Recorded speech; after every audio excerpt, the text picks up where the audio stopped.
Good morning. Good morning. My name is Tim Flannery. I'm one of the program leaders for the Business Analytics from Data to Insights course. I'm joined today by some folks from the team at Wharton, and this is your course kickoff. We're basically going to walk you through what the course is, who you are, and what the composition of the class looks like, who the different people that you'll be interacting with throughout this course, and how the course actually works mechanically.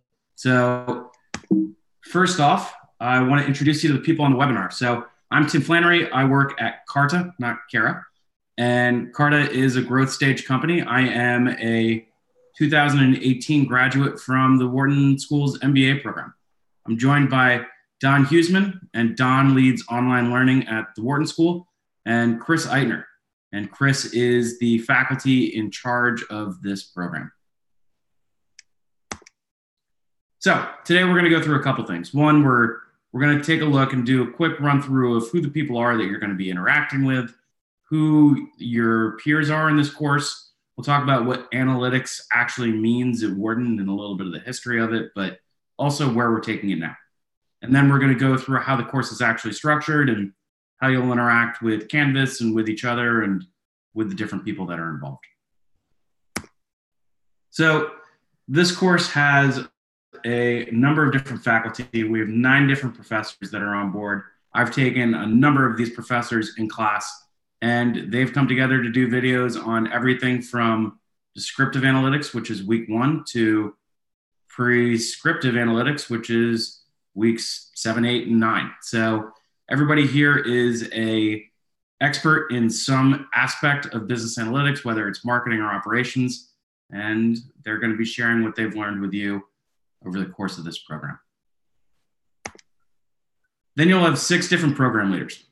So program leaders include myself and the other folks that you see here, and we're here to answer any and all questions around content. So I'll talk a little bit later about exactly how to interact with us, but basically all of us have used analytics in our careers pretty extensively. So Deborah, for instance, comes from a background of academia. She brings that perspective. Joanna works in analytics for the Philadelphia Flyers. So everybody here brings a slightly different flavor. We'll be interacting with you throughout the course, talking to you about our own experiences, but also answering your questions about how analytics applies to your job. And so let's learn a little bit about you. So of the folks enrolled in this class, about 2/3 are from the United States, and then we've got a third that are outside of the US. So as you can see, there's a pretty broad smattering of where folks are from. So India and Singapore and Canada, and then we've got a good old 14% of other. So point is that everybody here is coming in with very different backgrounds and from very different perspectives on what analytics means. So not only are you from different regions, but you're also from different industry backgrounds. So there's really no major concentration here. Sure, there's 14% from banking and financial services and 10% from healthcare, but what you're going to see is that everybody else is coming from somewhere different. And hopefully what you get out of that is that the frameworks that we introduce you to are going to be just as relevant in healthcare as they are in retail, as they are in education, as they are in anywhere else. So it'll be interesting to see how you apply what we teach over the next 10 weeks and apply it to your own industry. And hopefully you can take something away from how your peers are applying it to their industry as well. So you come from different places, you all have different backgrounds, you all have different amounts of work experience. Again, no major winner here in terms of what the right amount of experience is. Some people are coming in and saying they want to use this to set up their career. Other people are saying we want to take a look at our existing businesses and make sure that we can apply the right frameworks to them. So everybody here has different levels of background, and hopefully you can pull from everybody else's experience. So we want to know why you were interested in taking this course. So program support is going to share a poll with you shortly, and that poll asks primary motivation for taking this course. Do you want to be better at what you're currently doing? Do you want to advance in your career? Do you want to actually switch jobs? Why do you want to take this course? So I'm going to give it a minute and have everybody take the poll.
Okay, can we close the poll?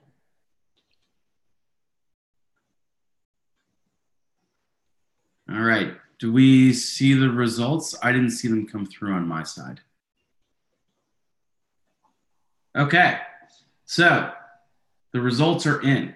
A full 50% of you are interested in getting more effective, being more effective in your current career. So you are taking this course because you're doing something and you want to do it better. Another 30% of you are doing it because you want to advance in your current career. 12% of you are looking to change jobs, and some of you are just here because you think it's just generally interesting. So everybody's here for a different reason, but most of you are here because you want to take what you're doing and get better at it. And so we're going to give you the tools to do that. Thank you, program support. Okay, so next up is going to be Don. And Don is going to do a quick introduction of himself, but he'll also talk to you about how online learning works at Wharton. So I'm going to turn it right over to Don. All right, thanks, Tim. And welcome everybody and I appreciate your joining this class today. I just want to reiterate a couple of headlines from the introductory marketing webinar that we did a few weeks back, describing to people who are thinking about the course what it is about this course that's different, and how it differs from other online offerings and other formats of studying analytics. And in that session, I tried to emphasize the fact that here at the Wharton School, we have a long history of studying empirical data as it relates directly to business decisions. Now, those business decisions we have studied from the point of view of specific disciplines, so marketing, operations, finance, management, and in Chris's case, accounting. So those disciplines have been informed by hard empirical research over the years using the data that's available. We're all, of course, excited about the new opportunities that exist with new forms of data that are becoming available to us, new tools for exploring it. But the fundamental issues of how data informs business decisions to make for better decision-making in organizations, to make for better organizations, is at the heart of this class. So with that in mind, Tim, would you mind advancing to the next slide? So, excuse me. Here at Wharton, we have over 20 research centers that are fully staffed and funded that do work with data around specific types of decision-making with regards to running and operating businesses. So in this course, you will see faculty who are actively involved in many of these research efforts. People analytics, for example, customer analytics that you see here, some resources from the Words Group, some faculty with experience at the Baker Retailing Center. So the faculty will bring their own particular perspective to this inquiry, but I emphasize the word inquiry. So I put this slide up in part to show that this is an ongoing field of active work in terms of understanding how we can get better at using data to inform business decisions. And you are now part of that inquiry. So what we hope you do, specifically with regards to the webinars that we hold with individual faculty as we go through the course, and the webinars we have with office hours with the program teaching leaders, that we have through you an opportunity to get specific about the context, in both the industry context and the regional context, that you can bring to the table. So we're asking you to do your homework, come to those live webinars prepared to ask tough questions and to help us figure out how things apply to your world.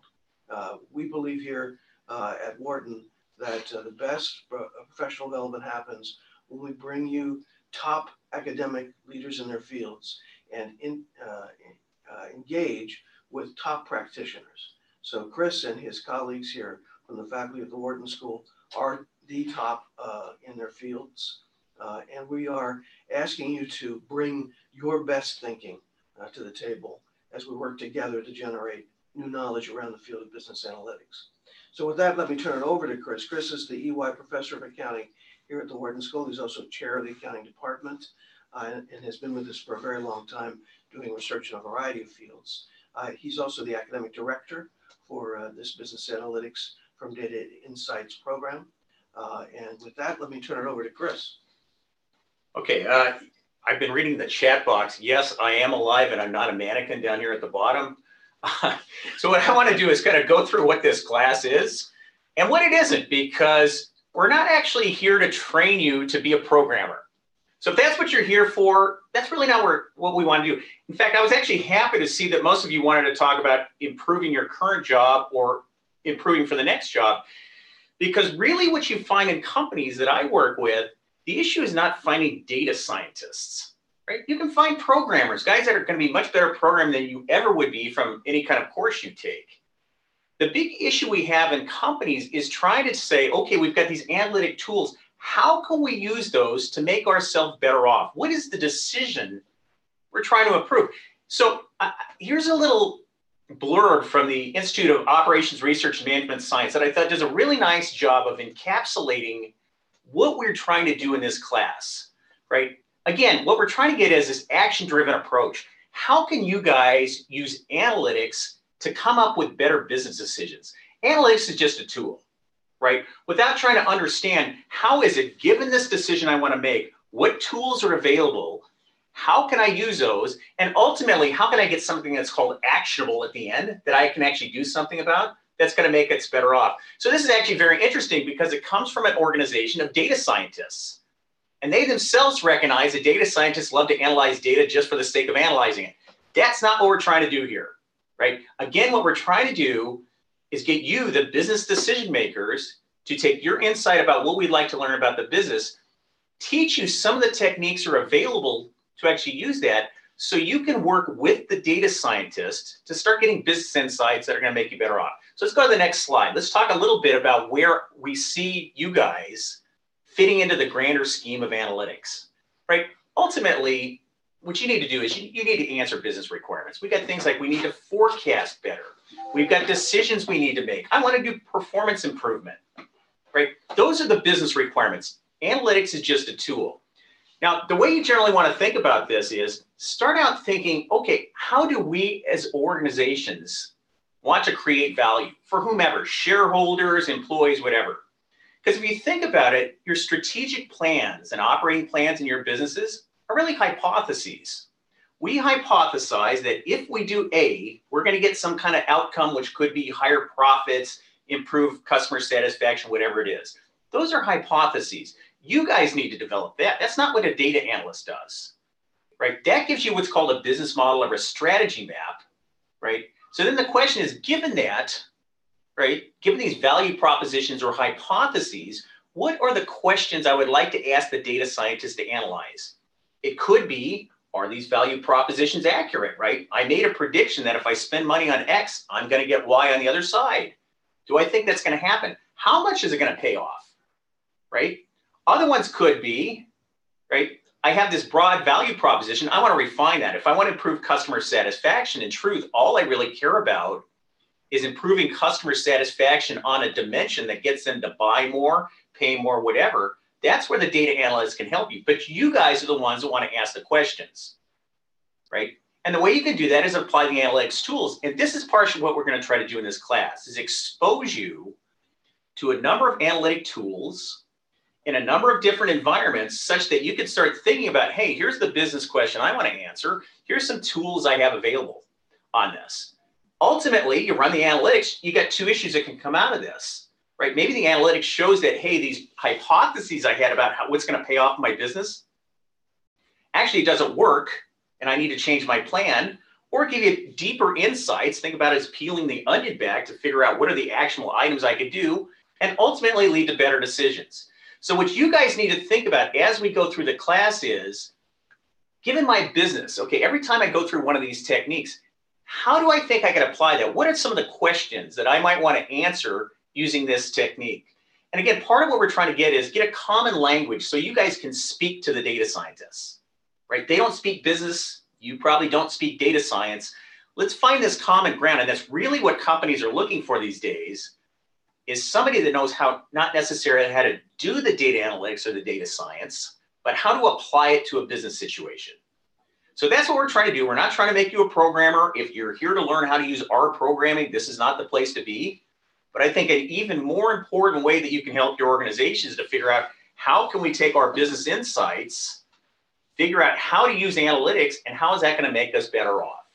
Okay, so let's go through a little bit of the structure of the class. Okay, so again, we're going to go through 3 types of analytics. We're going to start out with what's called descriptive analytics. Basically, descriptive analytics is a set of tools and techniques to say, okay, what can I learn out of my data about the current situation of our organization, right? These things are correlated, these things are related to each other. Ultimately, though, I want to move beyond that, just like what the relationships are. What I'd like to do is maybe something like predictive analytics. Predictive analytics is using a set of tools and techniques to say, right, if I do this thing here, can I predict in the future what's going to happen? So again, let's go to a customer satisfaction as an example, right? If I invest money in improving customer satisfaction, what is the payoff I expect to see in the future? So if they're happier now, do they come back and they buy more later? Do they tell a friend, right? Can I cross-sell them products? And use that because that's going to help me forecast. That's also going to help me figure out where to invest money. Even beyond predictive analytics is what we call prescriptive analytics, right? Not just I found a relationship between A happening now and B happening later. I can predict the future on this, right? Can I use analytics to try to figure out even the things I've never tried before, right? How can I make my organization better off? Now, all of these are related to each other. Anytime you do analytics, you're going to do all 3, but we're going to start out with the descriptive part, move to predictive analytics tools and techniques, and ultimately end up with the prescriptive, because that's ultimately what we want, is to try to use analytics to come up with actions that we can take as an organization to make ourselves better off. Okay, so let's go a little bit further into what the specific courses are. Tim? Okay, so we're going to start out again doing descriptive analytics. Things like, how do you design a survey if I need to gather data? What can I learn out of the data I currently have? Then we're going to move into the predictive analytics with a variety of tools and techniques, right? And then we're going to move further to figure out how can I apply this in the business. Now, each one of the faculty members, as Tim talked about, these are experts in various fields. We've got experts in operations, we've got experts in marketing, we've got experts in management, right? So you're going to be exposed to analytics in various fields. So no matter what area you're working in, you're going to get exposed to it. The other thing is we're going to introduce you to a variety of tools and techniques. So even though I said we're not going to make you a programmer, you are going to get lots of hands-on experience using things like the tools and techniques in Excel to actually do some analytics, right? Let's figure out how a simulation works. Let's run a regression model. Let's do some correlational analyses, right? Let's do some what-if analyses on this. So you are going to get a lot of opportunities to do hands-on applications of descriptive, predictive, and prescriptive analytics. Now, as we go through here, I'm going to give you a little insight into your final project. The final project we're going to ask you to do is take these tools and techniques that you've learned about. Take one of those and think about what is the business question I would like answered. Which one of the tools and techniques that I've learned about in this class could I use to help answer that? And then what I want you to do, and you're going to have to go through and do what we call a data dictionary. Find out which data you have available in your organization that you could actually apply this right now. Because what you're going to find out, you go into lots of companies, they have this term they use. We have lots of data and no information. Okay, you guys have data. Gathering data is not a problem. It's translating that, as the title suggests, into insight. And we're going to ask you to do that because it turns out after this class, you could probably go back and actually apply some of these things. You don't have to be a data scientist and actually get quite a bit of insight initially as you go through there. So there's going to be the sessions. Each one of these, right, there's probably some kind of assignment you might have to do. You can work with Tim and some of the other program advisors to go through here. Now, in addition to these, you're also going to get a chance to interact with some of the faculty members on this. So Tim, give me the next slide. So what we're going to have is some opportunities, right, to talk to some of the faculty where it's interactive. If you have questions about your specific business, if you need more insight into how to use one of these techniques, you're going to get that opportunity. So there's going to be lots of opportunities for you to impact either with the program leaders or with the faculty. The other thing we're going to suggest that you do is interact with each other, right? We're building a community here, right? A community of people who are going to be leading edge, and how do we start applying analytics to our business, right? Not being data scientists, but how do we actually do this as managers? And looking at your responses on what you're trying to do out of this class, that's exactly where you're going to have the biggest strength here. Okay, so there's basically what we're going to do in the course webinars. So why don't we now get into some more specifics about how this actually works, the mechanics of the class. All right, and I will take over from here. Thanks, Chris. Thanks, Don. So basically the way this class works is every week, including this morning, I think, you got an email saying, welcome to week 1 of business analytics. And so we'll release a bunch of new material. And so that material will include videos with all of the different professors. It'll include different knowledge checks to make sure that you understand what's going on. A weekly discussion board, and that discussion board is with all of your other peers, and it's monitored by program leaders like myself. Then we also have office hours every week with program leaders. Now, most program leaders will offer an open office hours, but you don't need to go to your program leaders. If you want to go to somebody who has practical experience in one area, you can choose back and forth. We offer a number of different ones throughout the week. And then we have assignments as well. So a couple other highlights around this. Your weekly knowledge checks. These are not grades. This isn't something that's being used to say whether or not you're going to pass this course. This is just to make sure that you understand what some of the takeaways are. The Q&A board, you're not being graded on that. That's a way for you to go out and say, these are the questions that I've had as this week's progressed, and what do other people think about it? And that's supposed to be very interactive. Then there's, for the office hours, again, that's not required. It's, you can show up and you can use that as time to go through things that you ran into while you were working on your assignments, or things that you didn't understand in the videos, or something that's a little bit more detailed. Again, optional. And the written assignments, if you want to complete this course and you want to receive a certificate for it, you need to complete 7 out of 9 assignments successfully.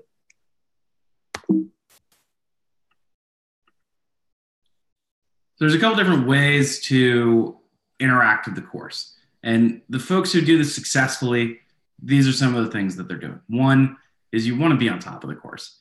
If you end up falling 2 or 3 weeks behind, you're going to have 15 hours of videos that you need to catch up on and work. It's going to be a big challenge. So definitely try to stay up to date week to week. So this is probably something that you remember from high school and college.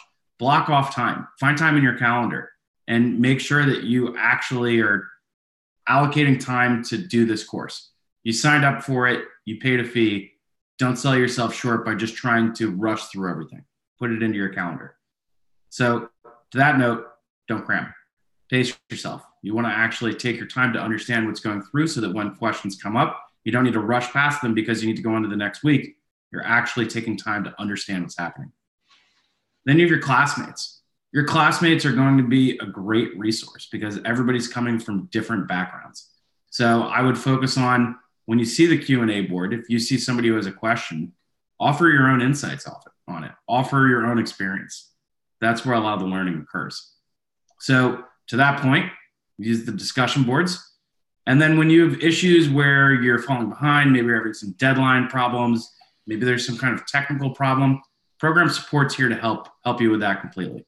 They are entirely a resource for you to not have to worry about some of the other challenges that shouldn't matter in the learning for this course. Then you want to take all of this stuff, and ideally it's nice to learn some cool new tools, but what's better is if you can take it and actually apply it at work. And honestly, this is a place for you to go out and learn some of the basics and learn all these different tools that you can apply, but we're giving you the framework so that you can take these things and continue to learn more about them when you're actually in the real world putting them to use. We want to make sure that you know that you can ask the right questions. So as questions pop up over the course, and they will pop up, there's 2 different people that you're going to interact with primarily. And so if there's anything related to content, what does this mean? How do I how do I solve this problem? That is entirely a program leader question. And so every section will have a program leader that's assigned to them. And so we're here to answer any questions related to content. Now, then we have program support. Program support handles basically everything else. And this is, do you need an extension? Are you, again, having some tech challenge? You want to direct those questions to program support. To reach out to them, we'll show you exactly how in a little bit, but when you log into Canvas and you're in the course, there's a tab called support. Once you go into that tab and you submit a request, it'll send a ticket over to the program support team and they will get to it immediately. They're very fast. So let's actually take you through Canvas a little bit. Canvas is our learning management system. It's where we host all of our courses. It's what I used when I was at the MBA program at Wharton. I think Penn probably uses it everywhere. And so once you actually log into your course, you have this basic, here's what's going on for business analytics. So on the homepage, you see an overview of what's going on. In the top right, you can see some to-dos. And so you can use your to-dos to manage, what do I actually need to focus on right now? So if you want to find course material, that sits in modules. Once you click in modules, you can see all of these different activities within a given week. So you have a course agreement that you need to sign. You probably already did your arrival and setup information where you would introduce yourselves. You take a look at the program leaders and faculty. And one really nice tip is if you can see that there's a little arrow right here, if you click this arrow, this will minimize and this will expand and collapse sections too. So it'll make it a lot easier to work with. So this is going to be where all of your course content lives. It's going to be where all your knowledge checks lives. It'll be where your assignments live as well. Now, once you actually click into a module, simple way to navigate between the previous and next module is just to use previous and next. That's why we put the buttons there. We also have a course calendar, and there's two different spots that you can see the course calendar. Calendar includes all of the webinars, it includes all of the office hours, it includes all of your assignments, and you can click it either by the left toolbar where it says calendar, or you can see it from the homepage for your course. And again, it shows your deadlines, webinars, office hours. We would love if you updated your account so we could make sure we have your right contact information in there, that we can see your picture so that we can get to know you a little bit better. And you can actually adjust your settings in your account as well. So things like language and time zones, those of you remember, everybody here is from pretty much all over the world. So it's helpful when you update this to the correct time zone, especially because then you'll know exactly when assignments are due. Highly recommend that. And again, to edit your profile, click into your profile, edit it, and please just update information about yourself. And that's because you want to have other people that can access your profile, learn about you, maybe reach out to you. As Chris and Don mentioned, yeah, it's great that you can learn from the professors involved, and hopefully you can get something from program leaders as well. But we really hope that you interact with each other. You're part of this community that's running through this, that hopefully is taking these different approaches and using them to improve your workplace. So please take a look at your different classmates and see if you want to interact with people. Now, every week I mentioned we have a discussion board, a Q&A. This is an optional board. You do not need to participate in this. But the purpose of this board is when you have questions about, okay, what does NPS mean? And how should I think about qualitative versus quantitative collection of information on my company? This is where you bring it. So all of the program leaders monitor this throughout the week, and we actively stay involved in any and all discussions. So as you have questions that come up, please post them to this. And again, as you have questions that you're seeing other people post, I hope that if you have an answer to it, that you're posting that answer as well. Because really, this is where some of the shared learning is going to happen. Now, if you have other questions that pop up, and these questions are not around the content, then that's going to be program support. So back at the home page for your course, you can see the support tab. When you click into the support tab, you can come in here and contact support with some basic information. And so this is, hey guys, I'm traveling for work this week. I'm having some challenges getting the assignment in on time. I would love help with an extension. And so then program support will reach back out to you and say, okay, let's see what we can do. As you run into other issues that just don't have to do with content, program support is your main point of contact. And look, if you end up running into us with something that's unrelated, we'll direct you to program support.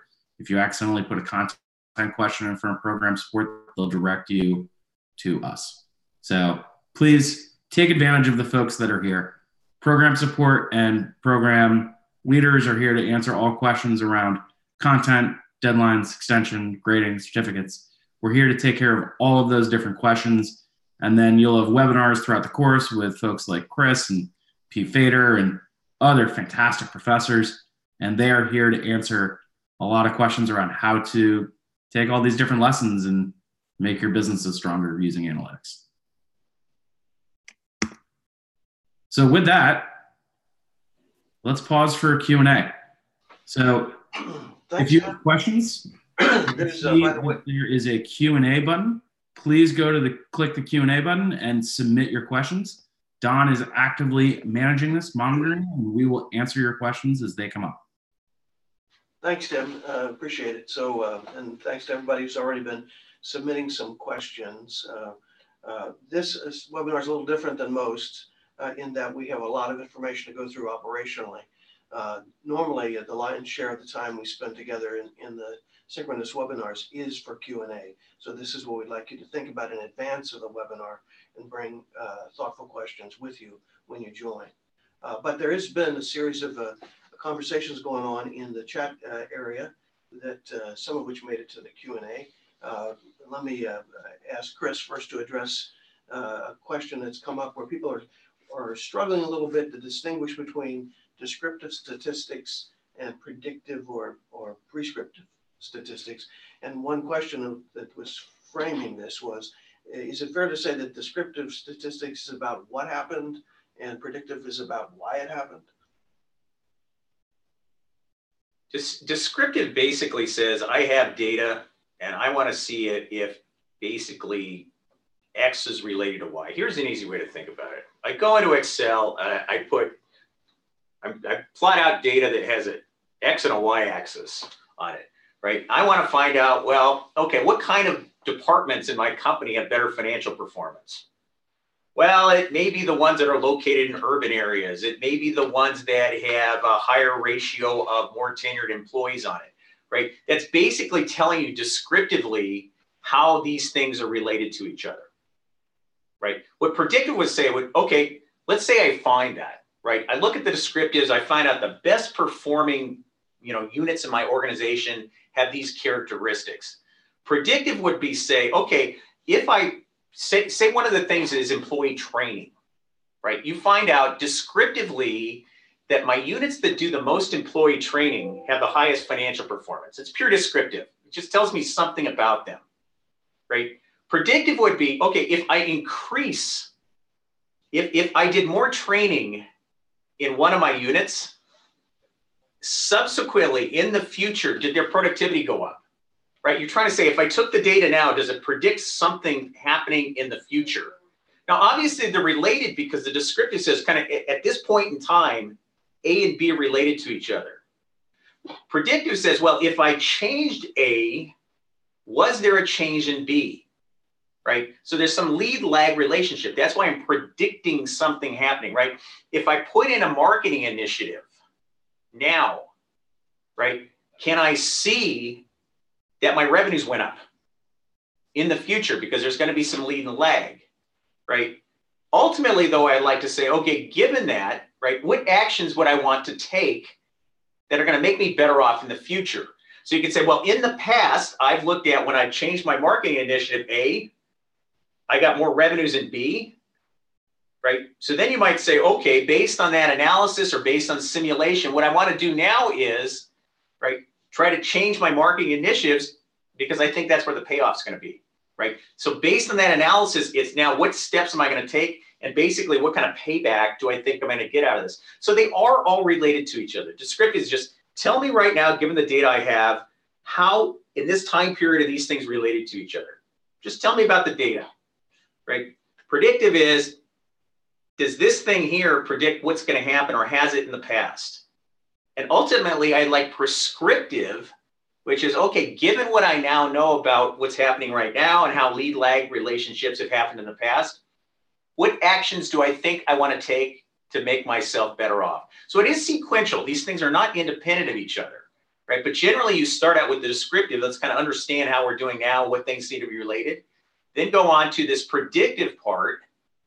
And then ultimately, based on all the analysis we do using the various techniques we're going to teach you about, get into the prescriptive. How do I want to do this? Now, you're going to go through here. You're going to see lots of examples of how to do this, right? And how these things sequentially work and what are some of the tools that you have for each one of these. But that's kind of generally the sequence of how you would do any kind of analytics is start understanding the data you have now, right? Start understanding how these relationships work in a predictive manner, because that's how management works. We take actions and something happens. And then based on those insights, how can I come up with some prescriptions about how to make myself better off? So that's how the whole process works. And we will walk you through that process and give you various tools and techniques you're going to try to actually apply these concepts. That's actually directly related to another couple of questions that have come up in the theme about tools. Question operationally about what tools in the class. You mentioned Excel. But Emmanuel takes it a little further and says he's working to understand how the topic of analytics connects to the discussions of artificial intelligence that's been in the press. And in this class, how would the topic of AI fit into the kind of flow of analytics you just described? Okay, first, let's be clear. When I say Excel, we're only using Excel as the base to actually do practices. Okay, you'll do regression in Excel, you do some what-if analyses, you'll do some simulations in Excel. The reason we're using Excel is we all kind of know how to use that. So we're not going to teach you how to use specific statistics packages. You're not going to learn how to program in R. You're not going to learn how to use SAS or SPSS or something like that. We're trying to teach you tools and techniques. Now, artificial intelligence is really just an advanced version of many of the techniques we're going to use. What's happening with artificial intelligence is I take something like regression models or some of these other techniques, and what happens is you've programmed this such that the program learns every time it does these tools and techniques how to refine the analyses on it. So really it's an iterative process, but the basic tools and techniques we're going to teach you, that's kind of what goes into cognitive technology and artificial intelligence, just in a more advanced version such that the program is teaching itself and moves forward on it. Whereas a lot of what we're going to do is you're teaching yourself, right? We start out with the descriptive stuff, and every time I learn some more, I keep moving along in the analytics. All this is really the artificial intelligence and the data mining and the cognitive technologies is programming it so a lot of the program does the learning. Now, let me be a little careful here. When you start talking about artificial intelligence, to some extent, it's a black box, right? It's basically finding statistical relationships that are there. And one of the problems that companies are having with it, and I deal a lot with companies doing this, you find these relationships and you cannot explain it and you don't know how that's going to help your business better off. That's what this class is for you guys who are the decision makers, to learn how to use these tools and techniques. I'm working with lots of companies now that are putting in AI and cognitive technologies, and the data guys are coming up with these results and the business people don't know what to do with it, right? And that's where you got to integrate the two. And that's somewhere I think this class, forget about, going off to the far end of data techniques, where you guys are going to make the big impact, is even with AI, if I can't translate those statistical results into something that's actionable for the business, you're not going to be any better off. Thanks, Chris. We're getting some questions too about the applicability of business analytics in different sectors of the economy. JS asked the question. JS, I think, works in government and is asking, are these techniques applicable to government data? Oh, it's complete. An organization is an organization, right? Say you're government. I think ultimately part of what you want to do is improve service to whoever your stakeholders are. generally citizens, right? So I want to know what are the actions I can take, right? Given and value for money is the big one, right? I want to put money in the places where I get the biggest payback for my stakeholder groups, which are citizens. I want to improve the operations, right? You have things like you're investing lots of money in training in government organizations, because I've done training with them, right? What type of training actually pays off, right? What do I want to do here? So no matter what it is, the tools and techniques are the same. Basically, I want to take actions, and I want to find what actions have the biggest bang for the buck. So ultimately, I get whatever outcome I want. It doesn't have to be profits. It could be improving employee participation. It could be improving tax compliance, right? A big one with the government now, fraud detection. I'm trying to use analytics to predict when there's some kind of fraud going on. So now I know where to redeploy my resources such that we can reduce the fraud. So no matter what you're working on, the tools and techniques are the same. I got an organization that's got some objectives. I got to take actions. I'm trying to figure out using analytics what actions work and which ones have the biggest payback such that they give me the outcome I care about. Hashish, I'm sorry if I'm mispronouncing your name, asked the question about how business analytics what business analytics shares in common with topics from Six Sigma. He is a Six Sigma black belt and has played with data around that, but has questions about if you see an interaction. I think there's a complete interaction with Six Sigma. I mean, think about what you're trying to do with, and I'll call it process improvement. Six Sigma being one way of trying to do this. Ultimately, right, what you want to do is say I find a relationship between defects, whatever a defect is in your organization, right? Could be employee error and some outcome. That doesn't help me until I can start peeling back the onion and say, okay, what is causing that defect? Right? Is it because I didn't train my employees well? Is it because I got this problem in my machine? Right? And it's only until you keep doing the analytics and keep peeling back the onion that you can start getting to these actionable items. And analytics, all it's trying to do is help you get down to the basics that you, as practitioners and managers, can start using that are actionable items on this. So the Six Sigma, use that mindset, right? That ultimately what I'm trying to do is use analytics, quantitative, qualitative, whatever it is, to try to understand root causes or the actionable items that you guys can take that are going to make your organization better off and where the biggest bang for the buck is. So this whole notion of Six Sigma continuous improvement fits right in this notion of analytics. This is just a set of tools and techniques to do exactly that. Excuse me, and to everybody on the call or on the conference, I appreciate that I'm jumping around to find questions that are specifically up Chris's alley. Some of the questions that are more related to matters of program support we'll try to do offline. But one question that Chris, I think is an interesting one here to address is the question that one of our anonymous attendees points out, asking, what happens if I'm looking at the data and there are no clear relationships? What do I do about creating a hypothesis? This is funny because we just finished one of these, and in my wrap-up session that I'm going to do with you guys, one of the slides is exactly what happens if I don't find a relationship, right? Okay, I'll give you the lead into part of what we're going to do at the end. One is maybe the relationship's not there. Right? I want to know that earlier, because if I'm betting on a relationship and I don't find it, I want to stop spending money on it. If I didn't find a relationship, though, that is not the first conclusion I'd come to. First thing I want to look at is, are your data any good? Right? You may just have really bad data, and if I have really bad data, you may not find a relationship. Right? So you want to say, are my data good? And we're going to give you my last day. We're going to talk about some of those issues, and you're going to do some of that in the class on how to get data. Right? Another one is, are there organizational barriers that are keeping improvements on one thing from translating into results on the other side? Okay, this is, to some extent, this is not just a technical issue, right? This is an organizational issue, because what you're trying to do is transform your organizations using analytics.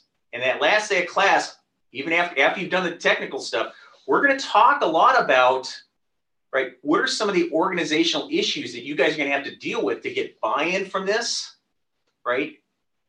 and to get people to actually implement the actions, because if I do analytics and nobody actually uses it, it's going to be problematic. But in that last class, we'll go into more detail about what happens if you don't find a relationship. It could be it's not there, which is fine. It could be your data is not refined enough. So let me give you a real quick example. We did work with an investment company, could find zero relationship between customer satisfaction and the investment company. The reason was, the only thing that really mattered was, how satisfied am I with the investment advisor? I don't care about the company. I'm investing my retirement wealth with a guy, right? So if I'm satisfied with that person, I will give you more of my money. I don't really care about the company. So part of it is you got to refine your analyses. If you can't find it initially, right? Again, this is peeling back the onion. Maybe you need to start refining your analysis. And again, we'll do a lot more of this organizational issues and things when I do the wrap-up session at the end. We're still getting a number of questions too about the specific tools beyond Excel that the class might expose people to. Will there be discussion or presentations around Tableau or there's other kinds of tools that people talk about as business analytics tools? Well, again, part of the descriptive stuff is doing things like Tableau. Basically, I'm going to slice the dice in the data and looking at this. Some of these are like add-ons to Excel. So again, it's not Excel. You're not just doing a spreadsheet. So you're going to be doing simulations, right? You're going to be running regression models.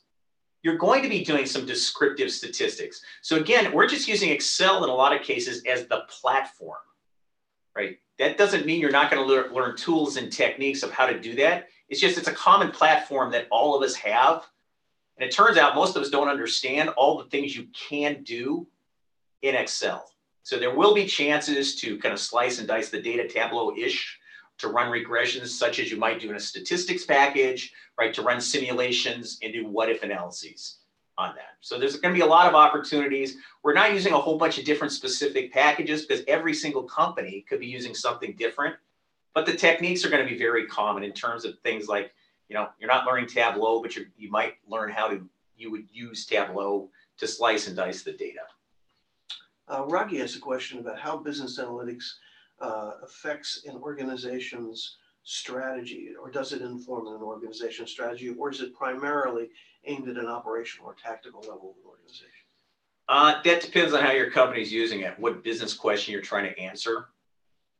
At a strategic level, it's an iterative process. As I said, you start at your strategy is a hypothesis. This is how we think we're going to compete in business, right? Part of what you want to do is test the strategy. I don't want to see if this thing's going to work out, 5 years from now before I find out whether there's any benefit on this. What are the intermediate things that should happen? And it should be an iterative process because strategy should be continuously evolving anyway, right? So part of this is let's test the strategy, see if it's working. But then from the strategy comes some more of your tactical issues. And a lot of the tactical issues, you might employ a whole nother set of analytics techniques. So it really is, and we're going to keep coming back as over and over again in this class, is what's the business question you're trying to answer? Is it a big strategic issue, right? Is it a tactical issue? I'm going to start with the strategic stuff. And then as I move down to the tactical, use different tools and techniques. What you're going to find is some of the techniques we do, like simulations and what-if analyses and things like that, are very applicable for big strategic actions, even if you don't have data available. Some of these other things, right, are much better when we start talking about Six Sigma, more tactical issues. But you always have to come back to what am I trying to use analytics for, rather than saying, hey, I learned this technique, let me go search for things to do with it. As I say, this is not, we're going to teach you hammers in search of a nail. Praveen has a question from his perspective. I think he works in the front office of the Capital Markets Investment Bank unit and is wondering about if analytics is analytics driving decisions and business models currently in banks or investment banks, or to evaluate credit risk or market risk. Is that an area where there's activity with regards to business analytics? All of those are really big right now. I mean, financial services does lots of this stuff, right? Trying to model operational risk models, which is very difficult because risks are tail events, which means they don't happen very often. So I got to figure out what the distribution looks like. They're coming up with all kinds of, as I said, fraud prediction models. Credit risk models are a very big deal.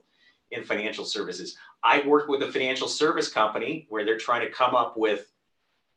coming up with investment strategies based on non-financial information that comes out about firms, right? If I learn something about their environmental performance now, or their employee performance, or their customer performance, does that predict future cash flows? And if it does, then I'll form portfolios based on this leading non-financial information, because I think it's going to tell me about cash flows that ultimately are going to show up in financial stock price, right? So lots of applications. And again, it's not just financial services, across the board, lots of applications right now of these things, some strategic, some more tactical. There's been a few questions asked about following up on your question about starting with the data that you have. Samrat, for instance, asked this question about, I'm not sure I have the data I need to find the root cause for the business problem I'm addressing. Will we be in the course attempting to help figure out how to supplement the data that he currently has available? Well, there's going to be a couple of things we're going to do, right? One is you are going to learn some techniques where you don't actually need data. Simulations, right? You're going to learn how to do that. You're going to learn how to send out a survey and how to actually develop a survey that might be useful, right? So some of it is actually, how do I gather the data? How can I make decisions? And a lot of your strategic decisions, you haven't implemented them yet, right? So you can simulate, what do I think is going to happen if this happens? What if analyses, right? The other thing is, as you learn how to do this, you may not have the data now, but once you learn how these tools and techniques happen, or it can be used, you might ask yourself, okay, I don't have the data now, but going forward, here's the tool or the question I want to look at and the tool to apply. What data do I want to start gathering now?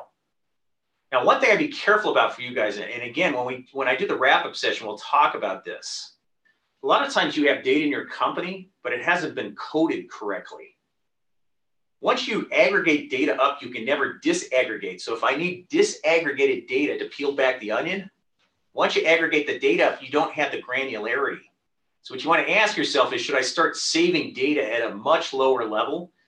The other thing is, you also want to worry about, say your companies are putting in SAP or Oracle, how do I want to code the data, right? And if you're going to do that, you always want to think about, how might I be using the data in the future? You never know how you might use it, but think about how you might use it, because that makes a difference how you actually want to code it, such that the data talks to each other. Like, I can get customer level data from marketing. Can I match that into customer level profitability in the finance department? If you can't do that, you're going to have a disconnect, right? So you kind of want to think about that. But yes, as you go through here, you will be learning tools and techniques when I do not have the data. The other one is, going forward, you might say, if I don't have the data now, what do I want to start collecting? Because these are the analyses I'm going to want to do going forward on this. Hey, Don, this is probably our last question. Okay, great. Horatio asked an interesting question about the difference between business analytics when you're looking at and you have access to a lot of quantitative data versus when you have a lot of qualitative data. Is business analytics as applicable for qualitative data? Yeah, you'll be spending some time talking about qualitative data. You definitely want to bring that into it. The other thing, there's lots of advances now in how do you take qualitative data and convert that into something quantitative that you can use in analyses. And I'll give you just some examples of this. Facial expressions. People have found out that you can look at the facial expressions of a CEO of a company and tell whether you think he's telling the truth when he tells you something about their financial performance. And you could use that, somebody's talking about financial services, to predict how do you think the stock price is going to go. The tone of people's language when they write a memo turns out to be very important in predicting a lot of things. So there's more and more techniques now for translating qualitative data, and there's more and more qualitative data all the time, into some kind of quantitative thing that you can now apply the analytics tools to on that. But yes, you will be spending some time talking about qualitative analyses as well, but it's primarily quantitative. And again, there are a lot more techniques now of converting the qualitative stuff into something quantitative that you can use in the analyses. With that, Tim, let me pass it back over to you to finish the overview of the operations. Okay, great. Thanks for running through all those questions. Now let's get back to what you need to actually do. So we're in week 1 right now.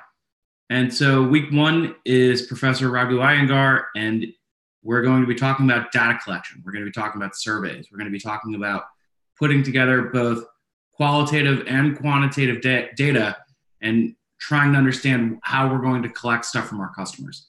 So first, watch all the videos. Next, there's going to be a quiz. There's going to be a brief knowledge check to make sure that you've figured out what some of the key insights are. And then we have an assignment. And so there's multiple parts to the assignment, and this is all detailed in Canvas, but you need to go out and complete it. And part of it is a crowdsourced customer survey. So I know a number of you asked questions about groups. The group is going to be who you work with as you go through the survey. And again, each week as we go through these different things, it's not just about the class itself. Yeah, we're going to go through some great case studies, but it's about how you can take the lessons from those things and apply it to your own company, your own problem. So what is your business doing with data right now? Are you collecting aggregated or disaggregated data? How can you use that data to go out and figure out those questions that can help you improve the business? How can the data help you figure out the questions to ask and how to analyze them? And so as part of that, what are the techniques that matter? So we're going to be giving you a whole lot over the course of this. Week one is going to be about surveys and net promoter score. So then, okay, we've got this data, we've got these techniques. How can we combine those to figure out these are the questions that we can actually go out? Data's great, whatever. What matters is the story. So what's the problem and what's the story that you're really trying to convey? Is there something missing in it? So do you need to go out and collect additional data? Okay, then we can do that too. So then once you've taken a look at what's happening in your own real world scenario, what else can you take from what other people are doing, both within the cases and also from your other fellow participants? So how can we take all of these different things? How can you use it to make things better within your organization? And then what else can you learn from both these cases and from each other? So that's it. We're in week one. We've begun. We've got 10 weeks of hard learning ahead of us, and we're here to go through it together. So thank you for joining us in the course introduction webinar. Thanks to Don and Chris, and it's nice to meet all of you. We look forward to working with you over the next 10 weeks.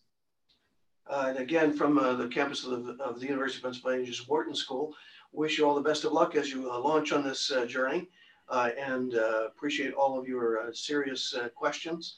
And I noticed in the chat window that the process of learning from each other has already begun. So I thank you for reaching out to your fellows to get more out of this class. And I believe there will be, after this webinar, a link for a short survey to help us improve things. So we'll be collecting data as we go along as well. With that, let me wish you the best from the Wharton School. And Chris, any final thoughts?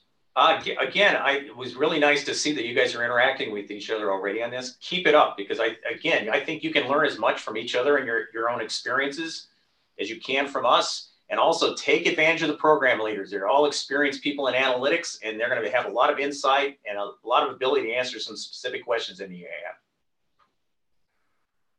And with that, thanks everybody.